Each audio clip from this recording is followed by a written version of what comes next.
नमस्कार, स्वागत है आपका। मैं हूं आपके साथ सुमित झा।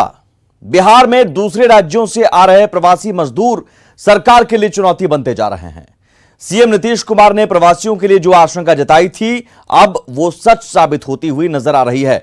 4 मई के बाद तकरीबन 374 कोरोना पॉजिटिव में से 335 प्रवासी कोरोना पॉजिटिव पाए गए हैं।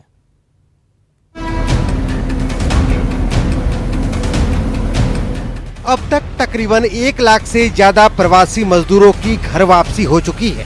2-4 दिनों में देश के अलग अलग राज्यों से और मजदूर बिहार आने वाले हैं। मजदूरों की घर वापसी ने सरकार की टेंशन बढ़ा दी है, क्योंकि मंगलवार को कोरोना के 130 नए मरीज मिले, जिसमें 124 मरीज प्रवासी हैं, जो बाहर के राज्यों से बिहार पहुँचे हैं। विगत 3-4 दिनों में आंकड़े में फिर से एक बार इजाफा हुआ है और उस इजाफे में जो बड़ी संख्या है वो जो हमारे प्रवासी भाई बंधु बाहर से आए हैं उनकी एक बड़ी संख्या है। तो हमारा प्रयास ये है कि जो हमारे भाई बंधु बाहर से आ रहे हैं, यदि पॉजिटिव भी मिलते हैं तो उनको तुरंत स्वस्थ कराना और फिर उनके द्वारा कोई संक्रमण ना फैले, इसकी चिंता करना। बिहार सरकार की ये चिंता यूं ही नहीं है। आंकड़ों पर गौर फरमाएं तो 4 मई से 12 मई तक 244 कोरोना के नए मामले सामने आए। 244 नए मामलों में 190 प्रवासी मजदूर हैं, मतलब 78% केस प्रवासियों में ही मिले हैं। कोरोना के कहर से बचा बिहार का एकमात्र जिला जमुई भी अब कोरोना की चपेट में आ चुका है। मतलब पूरे बिहार को कोरोना ने अपनी आगोश में ले लिया है। बिहार में लगातार प्रवासी मजदूरों का आना जारी है। अब जरा देखते हैं कि कितनी ट्रेनों से प्रवासियों की कितनी तादाद बिहार पहुंच चुकी है। अब तक 178 ट्रेनों से तकरीबन 2 लाख प्रवासी बिहार आ चुके हैं।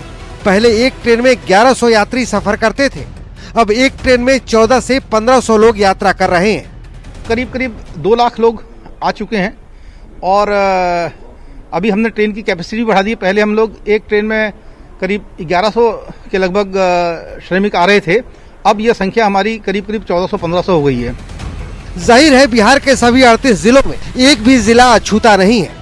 मरीजों के बढ़ते आंकड़े काबू में नहीं आए तो बिहार की मुसीबत कम होने की बजाय बढ़ेगी। न्यूज़ 18 के लिए पटना से रजनीश कुमार के साथ ब्यूरो रिपोर्ट, न्यूज़ 18 नेटवर्क। जाहिर है बिहार में कोरोना मरीजों का आंकड़ा 1000 के करीब पहुंच चुका है, जो कि बेहद चिंता की बात है। आइए जानते हैं बाहर से बिहार आने वाले प्रवासियों को लेकर अब तक क्या हुआ।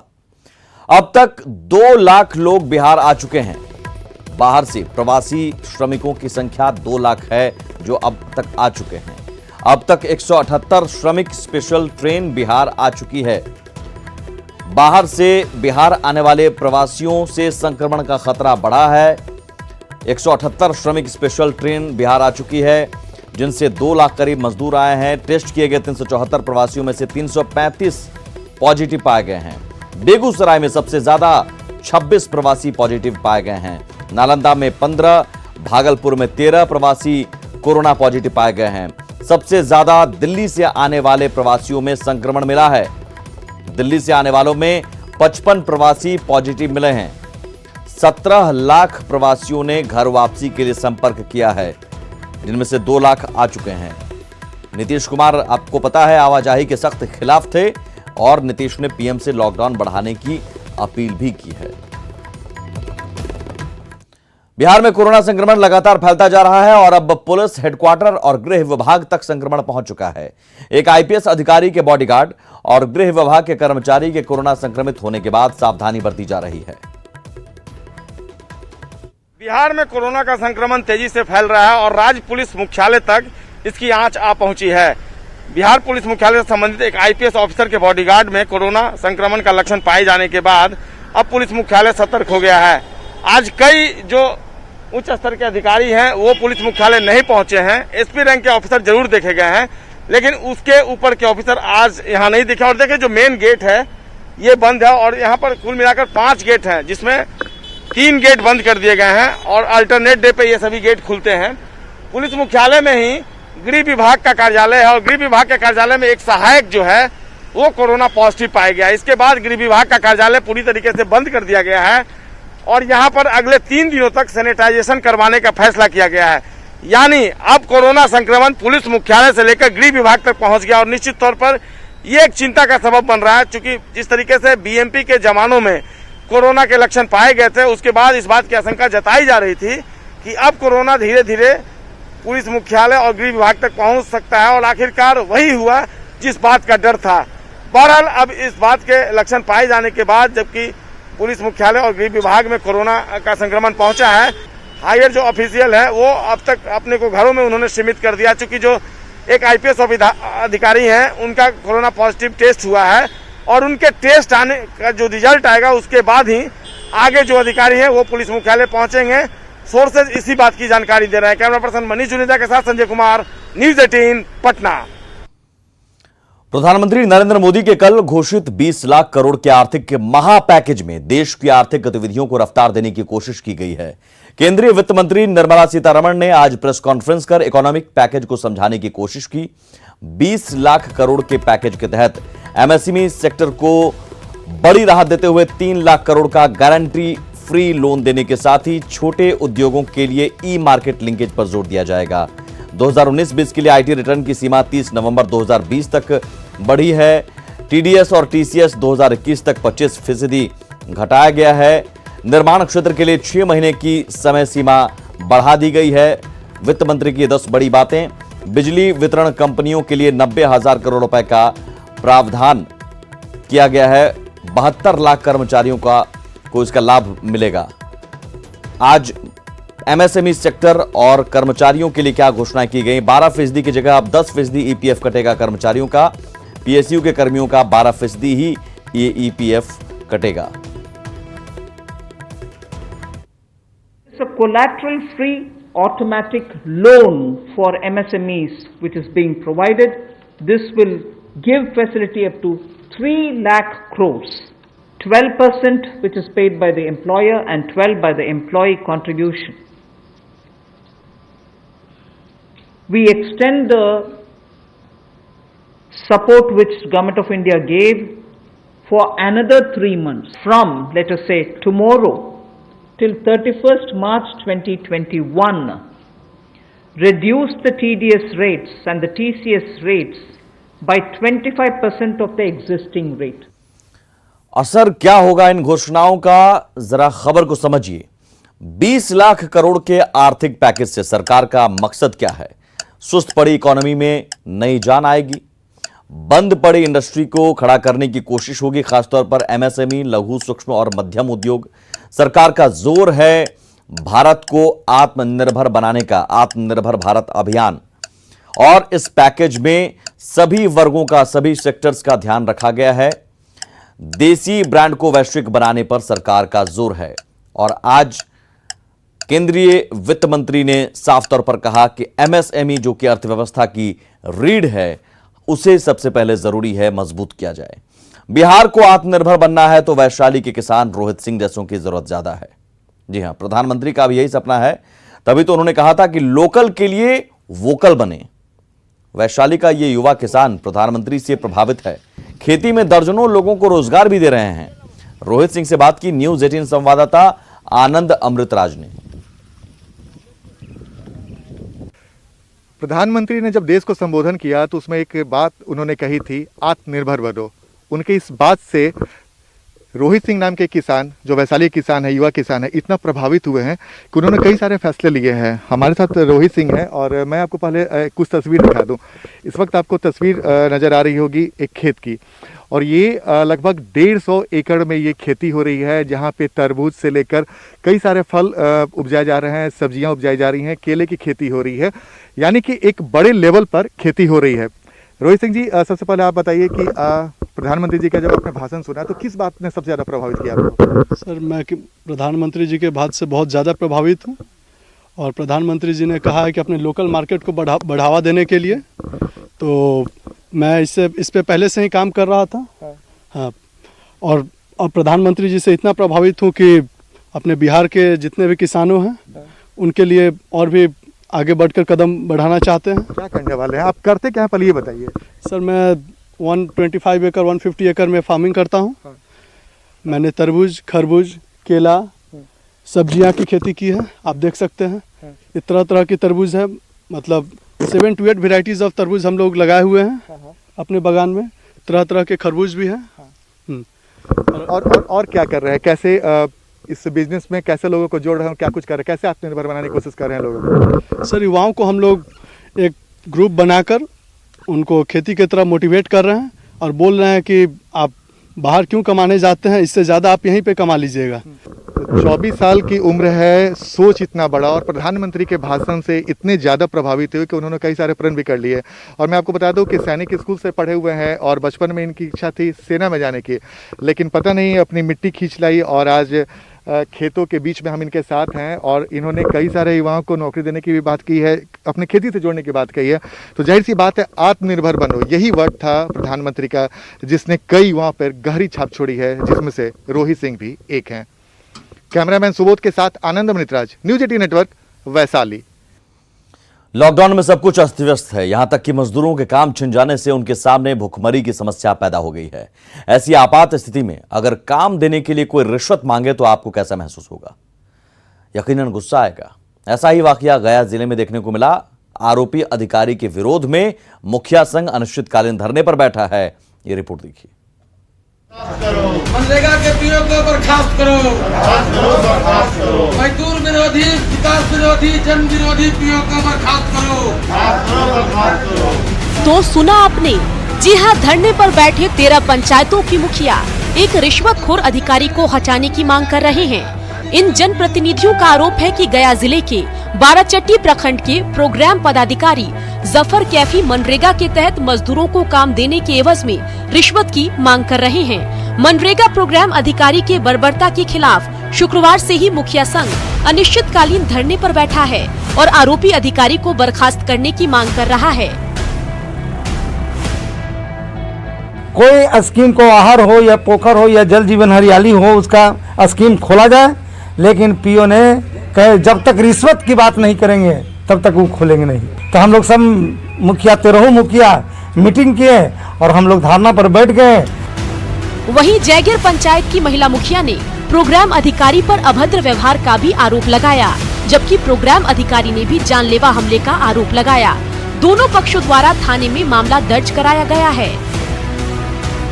रूम से हमको धकेल दिया उन्हें और कहा कि मुखिया भूया मुखिया हो सकता है, से हमको दबाव दे रहा है, तो जाइए यहाँ से हटिए। हम लोग पर झूठा मुकदमा किया गया, उसमें 3 आदमी वहाँ नहीं थे और 3 आदमियों कैसे आ गए तो आप सीसीटीवी फुटेज आपको बता सकता है। और हमारा एकदम एक मैंने संकल्प है कि जब तक जिला प्रशासन या राज्य सरकार इस भ्रष्ट निकम्मी पदाधिकारी को इस प्रखंड से नहीं हटाया जाता है। हालांकि बाराचट्टी सीओ कैलाश महतो के अनुसार बैठक में सभी लोगों ने मर्यादित भाषा का प्रयोग किया। प्रोग्राम अधिकारी ने जो भी आरोप मुखिया संघ पर लगाया है वो गलत है। पीओ साहब जो केस किए हैं तो वहाँ के दरमियान चैम्बर में किसी प्रकार का उनके साथ कोई अभद्रता नहीं हुआ है। बहरहाल जांच में प्रोग्राम पदाधिकारी के दोषी पाए जाने पर कार्रवाई होनी चाहिए, लेकिन इससे पहले भी मजदूरों को काम मिलना चाहिए ताकि इस लॉकडाउन में उनके परिवार को 2 जून की रोटी नसीब हो सके। न्यूज 18 के लिए गया से एलएन लिली की रिपोर्ट। निजी स्कूलों के आगे बिहार सरकार का आदेश भी ढकोसला साबित होता नजर आ रहा है, क्योंकि स्कूल संचालकों ने लॉकडाउन के दौरान भी अभिभावकों का शोषण बंद नहीं किया और एक मुश्त फीस जमा करा लिया। शिकायत के बाद स्कूलों को नोटिस भी भेजे गए, लेकिन स्कूल प्रशासन को इसकी जरा भी परवाह नहीं। देखिए निजी स्कूलों की मनमानी पर यह खास रिपोर्ट।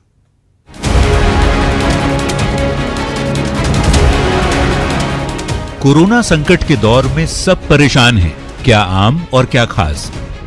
लेकिन बिहार के निजी स्कूलों पर शायद सरकार की सख्ती का असर होता नहीं दिख रहा। तभी तो राजधानी पटना में सीबीएसई या फिर आईसीएसई बोर्ड के नामी गिरामी स्कूल अभिभावकों से मोटी फीस वसूल रहे हैं, सरकार के आदेश को ठेंगा दिखा रहे हैं और पेरेंट्स को चेतावनी भरे लहजे में धमकी तक दी जा रही है। आज तमाम स्कूल 30%, कोई 20%, कोई 50% बढ़ाने का काम कर रही है। अब मुख्य दर्शक बनी है सरकार। मैं बता दूं, इतना ही नहीं, आज ऑटो के नाम पे पैसा दोहन हो रहा है, बस भाड़ा के नाम पे दोहन हो रहा है, और सरकार कहाँ है? वो बोलता है हमको किसी का आदेश नहीं, ये मेरा है, आपको अगर पढ़ाना है तो दीजिए, नहीं तो आपको कोई दूसरा स्कूल। हाँ, वो बोल रहा है कि आपको पढ़ाना है तो पैसा देना होगा, नहीं तो आप कोई दूसरा स्कूल देख सकते हैं। स्कूलों की मनमानी से अभिभावक परेशान हैं, लेकिन विभागीय अधिकारी आदेशों की पंक्तियां ही दोहरा रहे हैं। शिक्षकों को वेतन तो देना ही है साथ में, जो भी प्राइवेट स्कूल्स में है, लेकिन जो रियायत देनी है वो एज पर नॉर्म्स रियायत भी देनी है, और जो ट्रांसपोर्टेशन फ़ी है वो बिल्कुल नहीं लेना है। और जहाँ भी ऑनलाइन क्लासेज नहीं हो रही वहाँ तो बिल्कुल ही फ़ी नहीं लेनी है। ऑनलाइन क्लासेज हो भी रही है तो रियायत देनी चाहिए। उन्होंने स्पष्ट कहा था कि इस लॉकडाउन में सारे विद्यालयों को सिर्फ और सिर्फ ट्यूशन फीस ही लेना है, लेकिन उन्होंने 3-3 महीने के भी बहुत सारे स्कूलों ने फीस लेने का काम किया। बस के भाड़ा को उन्होंने जोड़ दिया। साल में जो अप्रैल में जो एनुअल चार्जेस दोबारा लगते हैं वो सब भी उन्होंने इंक्लूड करवा दिया, और प्रशासनिक पदाधिकारियों के पास लंबी फेहरिस्त है स्कूलों की। तो स्कूलों पर आरोप है कि संकट काल में भी व्हाट्सएप, फोन और मेल के जरिए लगातार फीस जमा करने का मैसेज दिया जा रहा है। स्कूलों से फीस माफी की गुहार लगाई जा रही है, लेकिन उस पर अमल होता नहीं दिख रहा। स्कूल प्रशासन को भले ही सरकारी आदेश का जरा भी खौफ नहीं है, लेकिन अभिभावक स्कूल के आदेश का पालन कर रहे हैं। अभिभावकों को डर इस बात की होती है कि कहीं स्कूल बच्चों को बेदखल ना कर दे। कैमरामैन मनीष जुनेजा के साथ रजनीश कुमार, न्यूज़ 18 पटना।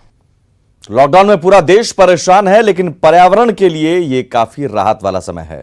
हर तरह की गतिविधियां बंद होने की वजह से गंगा स्वच्छ नजर आने लगी है। पेड़ पौधे भी काफी हरे भरे लगने लगे हैं। गंगा नदी में विचरण करने वाले जीव जंतु भी पानी में अटखेलियां करते दिखने लगे हैं।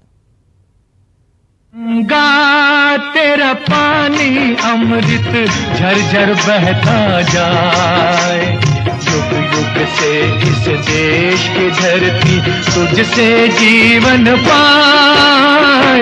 गंगा तेरा पानी अमृत। देश इस वक्त कोरोना संक्रमण की चपेट में है। 25 मार्च से देश में लॉकडाउन लगाया गया है।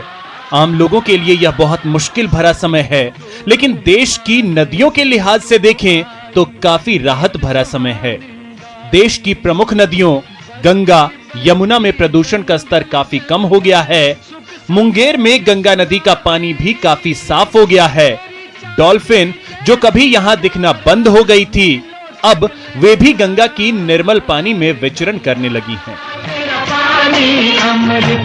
जब से लॉकडाउन हुआ है तब से लोगों का आवागमन कम हुआ है, शहर में प्रदूषण कम हुआ है, और आप देख सकते हैं कि गंगा कितनी निर्मल हो चुकी है। मुंगेर रेंज के डीएफओ नीरज नारायण बताते हैं कि फैक्ट्रियों और आम दिनों में होने वाला कामकाज बंद होने की वजह से प्रदूषण का स्तर काफी कम हुआ है। लॉकडाउन में गंगा घाट पर श्रद्धालु भी नहीं आ रहे हैं। साथ ही वे इस बात को स्वीकार करते हैं कि ये स्थिति हमेशा के लिए नहीं है। आगे हमें पर्यावरण का ख्याल रखना होगा, संतुलन बनाना होगा।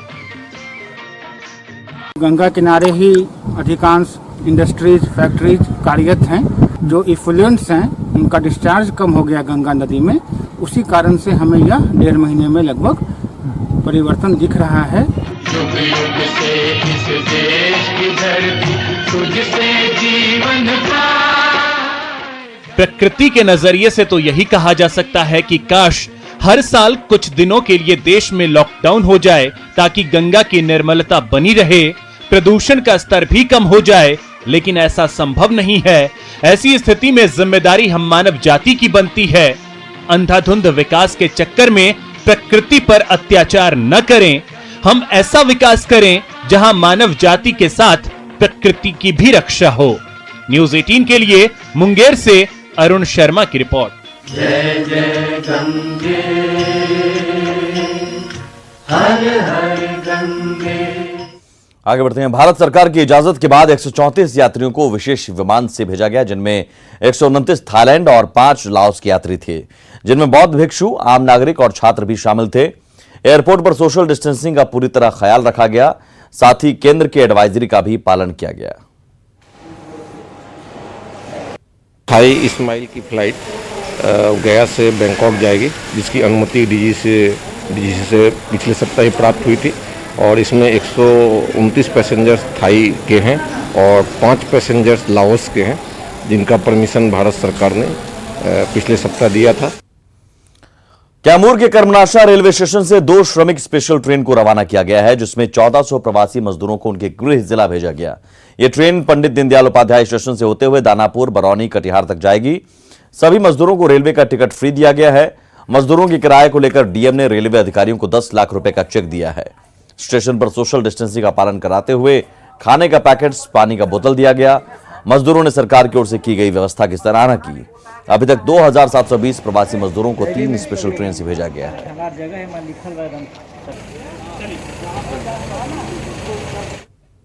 मुंबई से आ रहे हैं और बहुत तकलीफ में, तो वहाँ से आए, अपने मुल्क बिहार आए हैं। अपने हमको यहाँ बॉर्डर पर आके हम लोग को साधन मिला, सब चीज सरकार की तरफ से, खाना पीना हर एक जगह साधन मिला है, ट्रेन दिया गया है। हम लोग अपने अपने घर जा रहे हैं।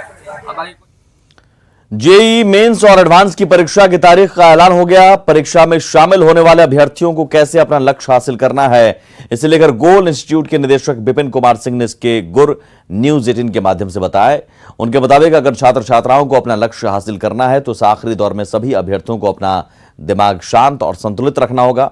उन्होंने बताया कि संस्थान के तमाम छात्र छात्राओं को परीक्षा से जुड़ी अहम जानकारी और रणनीति ऑनलाइन बताई जा रही है।